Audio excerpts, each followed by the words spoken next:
শনিবার দুপুর ১২টার ঠিক পরপরই হঠাৎ বিকট শব্দে বিস্ফোরণ ঘটে রংপুর নগরীর সিও বাজার এলপিজি গ্যাস স্টেশনে। এতে ঘটনাস্থলে সেলিম মিয়া নামে এক প্রকৌশলী উড়ে গিয়ে পাশের দেয়ালে আঘাত লেগে মারা যান। আহত হয়েছেন আরও অন্তত ১৩ জন। এ সময় গ্যাস স্টেশনে থাকা অ্যাম্বুলেন্স, প্রাইভেট কার, বাস সহ অন্তত ২৫টি গাড়ি ব্যাপকভাবে ক্ষতিগ্রস্ত হয়। পাম্পে মেরামত কাজ চলতেছিল, একটা তাকে একটু ছোটোখাটো একটা লিক হয়েছিল, তখন আমাদের ফায়ার সার্ভিসের লোকও আসছিল। তো সেই দিন থেকেই পাম্প বন্ধ, কোনো গ্যাস টাস দেওয়া হচ্ছে না এবং পাম্পে গ্যাসও ছিল না, ওই মেরামতের কাজ চলতেছিল। তো আজকে সঙ্গে আমাদের মার্কেট মাহাজন যে পাম্পের যে মালিক, সেও এইখানে ছিল মেরামতের সময়। তার গাড়ি যে গাড়িটাও ভেঙে গেছে, সেও নিজে মেডিকেল অসুস্থ। বিস্ফোরণ হওয়ার শব্দ শুনে এখানে এসে দেখি যে মার্কেট মালিক নিজেও এখানে ছিল। তেল পাম্প মূলত পাম্পটা বন্ধ ছিল 7 দিন যাবত। ইঞ্জিনিয়ার যখন হাওয়া দিয়ে চেক করছিল তখন ওই প্রেশারের কারণে আপনার লিকেজ থাকার কারণে বিস্ফোরণ হয় এবং বিস্ফোরণ হওয়াতে ইঞ্জিনিয়ার, তারপরে মার্কেটে এখানকার যে ওনার ম্যানেজার এবং ড্রাইভার এনারা ছিল এখানে অবস্থান করছিল, তারা খুবই আহত হয়। এইটা ব্লাস্ট হওয়ার কারণে যে বাতাসটা থাকে আর কি, এখানে তো গ্যাস সেরকম থাকলে তো আগুন ধরে যেত, বাতাস এর কারণে ধুলাবালি উঠতেছে। এরপরে তো আমরা চলে আসলাম, এসে তো দেখতেই পাচ্ছি যে এই অবস্থা। 7 দিন আগে স্টেশনের একটি ট্যাঙ্কে গ্যাস লিকেজ ধরা পড়ে। ফলে নিরাপত্তার কারণে স্টেশনটিতে সব ধরনের গ্যাস বিক্রি সাময়িকভাবে বন্ধ করা হয়। শনিবার সকালে ট্যাঙ্কের লিক মেরামতের কাজ চলাকালে হঠাৎ বিকট শব্দে এই বিস্ফোরণ ঘটে। এতে আশেপাশের বহুতল ভবনের জানালা, ইলেকট্রনিক্স সামগ্রী ও অর্ধশতাধিক ব্যবসা প্রতিষ্ঠান ক্ষতিগ্রস্ত হয়।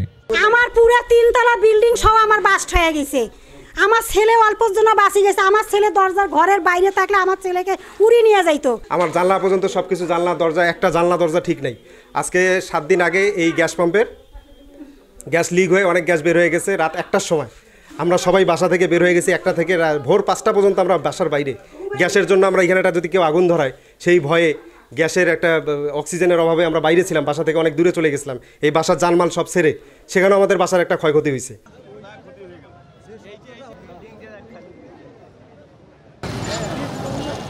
রংপুর থেকে ঢাকাগামী আসাদ পরিবহনের একটি বাস সে সময় এলপিজি স্টেশনের পাশ দিয়ে যাওয়ার সময় বাসটির সব গ্লাস ভেঙে যায়। আহত হয় বাসের ভেতরের যাত্রীরাও। ঢাকার উদ্দেশ্যে রওনা দিছি, তো ওই পাম্প বরাবর আইতে হঠাৎ একটা আওয়াজ হইলে তুমি বুঝলাম।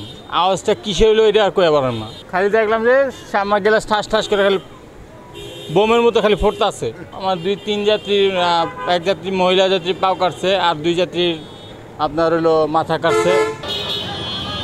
ফায়ার সার্ভিস বলছে মেরামতের সময় সিলিন্ডারে অধিক চাপ সৃষ্টি হলে বিস্ফোরণ ঘটে। আর পুলিশ বলছে এই ঘটনায় একজন নিহত, আহত হয়েছেন অন্তত 13 জন। আহতদের রংপুর মেডিকেল কলেজ হাসপাতালে পাঠানো হয়েছে। মেরামত করতেছিল, মেরামত করতে গিয়ে কোনো কারণে কোনো কিছু চাপ সৃষ্টি, চাপ ভিতরে প্রচুর চাপ থাকে গ্যাসের, এই চাপের কারণে বিস্ফোরণ ঘটেছে। এটা অন্য গ্যাস না থাকে, চাপটা আছে গ্যাসের ভিতরে। ওটা তো ভ্যাকুয়াম প্ল্যান্ট, এটা তো ভ্যাকুয়াম ট্যাঙ্ক, পুরোটা বায়ুশূন্য ট্যাঙ্ক। ক্ষতি হয়েছে রাস্তার যে গাড়ি ছিল, গ্লাস ভাঙছে, এই বিল্ডিং গ্লাস ভাঙছে, আশেপাশে বিল্ডিংগুলো দেখেন সবগুলো গ্লাস ভাঙছে।